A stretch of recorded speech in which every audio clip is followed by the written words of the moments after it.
오늘은 두보의 객지시를 공부합니다. 시 제목이 손님이 찾아오다라는 뜻입니다. 작자가 성도 초당에 살 때 지은 작품입니다. 이 시는 시 제목 아래 부제가 달려 있습니다. 시 최명부 상과라고 기록되어 있습니다. 최명부의 방문으로 인해서 기뻐서 시를 짓는다. 최명부는 두보의 외숙으로서 명부는 현령벼슬에 해당합니다. 두보가 오랜 고생 끝에 성도에 안착해서 초당을 짓고 살게 되었습니다. 그러자 그 소식을 듣고 외숙인 최명부가 가족들을 만나러 방문하게 된 것 같습니다. 초당 생활은 그의 일생 가운데 가장 행복했고 안락했던 기간에 해당합니다. 그러나 객지 생활이었기 때문에 외롭고 적막한 환경과 여건 속에서 살았습니다. 그렇기 때문에 최명부의 방문이 더욱더 반갑고 기대가 됐던 겁니다. 수련을 보도록 하겠습니다. 사남사북 개춘수한데 단견 군구 일일내라. 사남사북. 이 사는 초당입니다. 초당의 남쪽, 초당의 북쪽, 집의 앞쪽과 집의 북쪽이 개춘수 모두 춘수는 본물로 가득하다. 아마 집의 앞뒤쪽으로 강물이 흐르고 있는 것 같습니다. 그런데 이곳에 단견, 군구, 일일내, 단견은 단지 보인다. 군구는 갈매기 떼들, 단지 갈매기 떼들이 매일 날아오는 것이 보일 뿐이다. 여러분 어떤 이미지가 상상됐어요? 수련은 석양 묘사를 하는 것처럼 보입니다. 그런데 갈매기 떼들이 매일 날아오는 것이 보인다는 것은 적막하고 외진 곳이라는 의미를 담고 있습니다.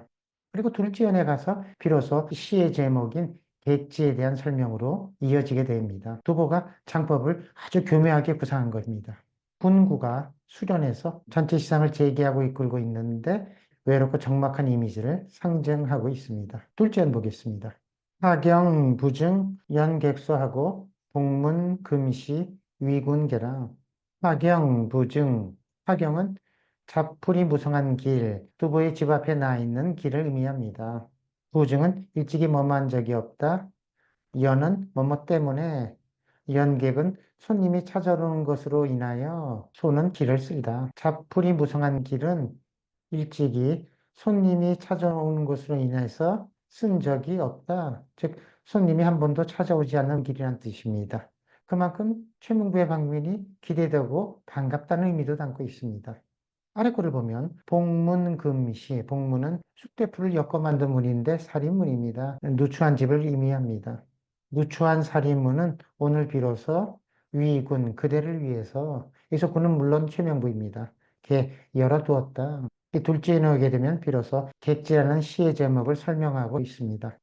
그만큼 최명부의 방문이 반갑고 기쁘다는 의미를 담고 있습니다. 세 번째 연으로 가보겠습니다.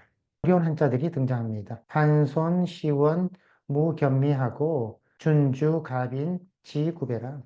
한손, 손은 저녁밥 손자입니다. 바로 보잘것없는 저녁밥상. 시원은 저작거리가 멀다. 무견미, 때 미는 반찬이란 뜻입니다. 겸은 두 가지, 즉 두 가지 이상의 반찬이 없다. 아주 단촐한 식사를 의미합니다. 저작거리가 멀어서 보잘것없는 저녁밥상에는 두 가지 이상의 반찬이 없고, 준주, 갑인, 준주는 한 동이의 술, 갑인은 집이 가난하다, 구배는 새로 그리지 않는 낡은 삭주를 가리킵니다. 작자가 소박하지만 정성 어린 식사로 대접하는 정경을 담고 있고, 또 철명부와는 허물없는 사이임을 알 수 있습니다. 넷째 연에게 되면 시상의 변화가 생기게 됩니다. 만약 여기서도 시상의 변화가 없었다면 이 시는 밋밋하고 재미없는 시가 될 뻔했습니다. 마지막 연이 두부의 천재성을 보여주고 있습니다. 마지막 미련을 보겠습니다. 긍이어 인홍 상대음이면 격리 호치 진여배라. 셋째 연에서 술도 한 잔에서 흥취가 올라옵니다. 자신의 기쁜 마음을 이웃과 함께 하고픈 흥취가 생겨나게 된 겁니다. 긍이어 인홍, 에서 긍은 뭐뭐 할 의향이 있으신지, 여 인홍은 이웃 노인과 더불어, 상대음은 서로 마주하고 술을 마시다. 두 번은 기쁜 마음을 이웃과 함께하고 싶은 마음이 생겨나게 된 거예요. 그래서 최명부에게 의향을 물어보는 겁니다. 이웃 노인과 더불어 함께 맞이하고 술 마실 의향이 있으신지요? 만약에 있으시다면 경리는 울타리 넘어서, 호치는 소리쳐서 불러오다.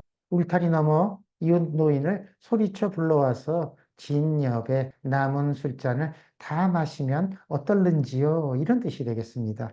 별미 부분은 작자가 시상을 의도적으로 연정해 놓은 효과를 노리고 있습니다. 이웃 노인을 불러서 함께 환담하며 주거니 받거니 하는 소박하고 정겨운 장면을 독자들은 지속적으로 연상하게 됩니다. 여기서 두보의 천재성이 드러나고 있는 겁니다. 시에 대한 설명을 마치고 장법 설명으로 넘어가겠습니다.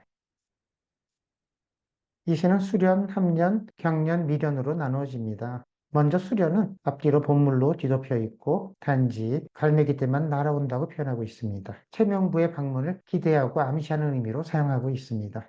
둘째에 놓게 되면 드디어 최명부의 방문이 이루어집니다. 집의 앞길을 손님 때문에 한 번도 쓸어본 적이 없고 누추한 살인문을 오늘 비로소 열어두었다는 표현을 통해서 최명부의 방문이 얼마나 즐거움이 되는지를 표현합니다. 셋째에 내오게 되면 손님을 접대하는 장면입니다. 그런데 반찬이 2가지 이상이 없고 오래된 탁주만 있다고 표현합니다. 최명부의 만남이 허물없는 사임을 알려주는 표현입니다. 마지막 미련에 오게 되면 이웃과 함께하고 싶은 두보의 마음이 잘 드러나 있습니다. 그리고 이웃과 함께하고 싶어하는 마음은 두보가 그동안 얼마나 외롭고 적막한 처지에 있는지를 알 수 있겠습니다. 창법에 대한 설명을 마치고 두보의 마음을 읽어보도록 하겠습니다. 호당의 앞과 뒤는 봄물로 가득한데 단지 갈매기 떼들이 매일 날아오는 것이 보일 뿐이다. 초목무성한 길은 일찍이 손님이 온다고 쓸어본 적이 없고 누추한 살인문은 비로소 그대를 위해 열어두었네. 시장이 멀어서 보잘것없는 저녁밥상은 반찬이 없고 집이 가난해서 한 동이 술은 거르지 않은 탁주뿐이라니 이웃 노인과 함께 마주하고 마실 의향이 있으시다며 울타리 넘어 소리쳐 불러와서 남은 술잔 비우는 것은 어떨런지요?